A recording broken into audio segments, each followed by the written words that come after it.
স্বপ্নপুরী।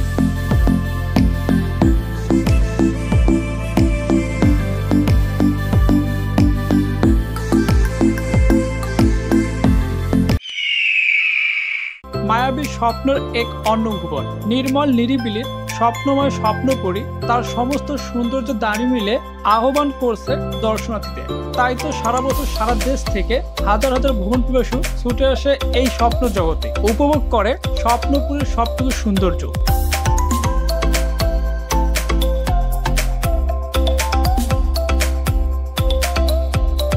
এই স্বপ্নপুরীর সৌন্দর্যের কথা এক্সপ্লেন করা খুবই টিপিক্যাল।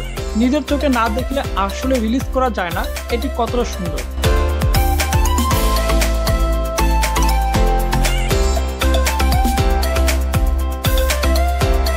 দেশের বৃহত্তর এই বিনোদন পার্কের অবস্থান বাংলাদেশের দিনাজপুরে। স্বপ্নপুরীর রংপুর বিভাগের দিনাজপুর জেলার নবাবগঞ্জ জেলার আলতাফগঞ্জে অবস্থিত, যা উপজেলা সদর থেকে 15 কিলোমিটার উত্তর দিকে।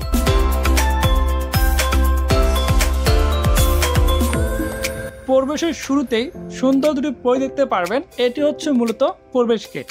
এর পাশ থেকে আপনি 100 টাকা দিয়ে টিকিট কেটে প্রবেশ করতে পারবেন। প্রবেশের সাথে সাথে আপনার মন ভালো হয়ে যাবে, কারণ খুব সুন্দর একটি রাস্তা পেয়ে যাবেন প্রবেশ করার জন্য। একটু সামনে যেতে আপনি দেখতে পারবেন সুন্দর একটি ডিসপ্লে, যেখানে আপনি সুন্দর সুন্দর ছবি উঠাতে পারবেন। আর অপর পাশে গাছপালা দিয়ে সাজানো কিছু সুন্দর জায়গা দেখতে পারবেন, যেটি দেখলে আপনার সত্যি অনেক অনেক ভালো লাগবে।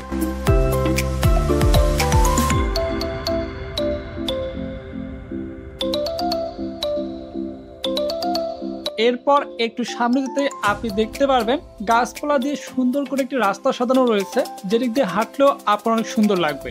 এরপর শুরুতেই দেখতে পারবেন ভূতের বাড়ি, তার পাশে পেয়ে যাবেন ভিন্ন জগৎ, 3D মুভি এবং বরফের দেশ।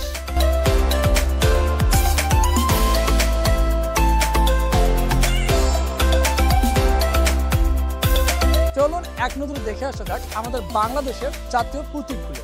তো প্রথমে আপনারা দেখতে পাচ্ছেন এখানে আমাদের জাতীয় মাছ হচ্ছে ইলিশ মাছ। তারপর এখানে দেখতে পাচ্ছেন আমাদের জাতীয় পাখি হচ্ছে দোয়েল। তারপর এখান থেকে দেখতে পাচ্ছেন আমাদের জাতীয় ফল হচ্ছে কাঁঠাল। তারপর এখান থেকে দেখতে পাচ্ছেন উপরে আমাদের জাতীয় ফুল হচ্ছে শাপলা। তারপর এখান থেকে দেখতে পাচ্ছেন আরো অনেক কিছু রয়েছে, যেগুলো আপনাদের এক এক করে ঘুরে দেখাবো। জাতীয় পশু হচ্ছে রয়্যাল বেঙ্গল টাইগার, যেটি এখানে দেখতেছেন হা করে আছে, এক নজরে কিন্তু সবকিছু দেখতে পাচ্ছেন। তারপর এখান থেকে দেখতে পাচ্ছেন আমাদের জাতীয় কবি হচ্ছে কাজী নজরুল ইসলাম, যার ছবি উপরেই দেওয়া আছে।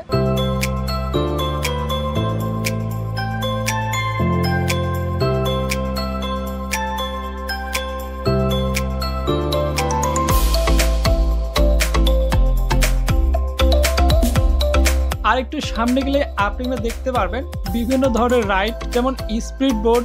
তারপর এখান থেকে রয়েছে আপনার রেস্ট হাউস, বাগান, বিশ্বের বিভিন্ন প্রজাতির মাছ, রংধনু আর্ট গ্যালারি, মহামায়া ইন্দ্রজাল নামে জাদুঘর গ্যালারি এবং কেন্দ্রীয় পিকনিকের একটি কেন্দ্র আছে। আমরা কৃত্রিম পশুর দুনিয়া, এর ভিতরে কি কি আছে সেগুলো আজকে আপনাদের এক এক করে ধরে ধরে দেখাবো, তাই আপনারা না টেনে সম্পূর্ণ কন্টিনিউ করুন। তো চলুন ভিতরের দিকে যাওয়া যাক।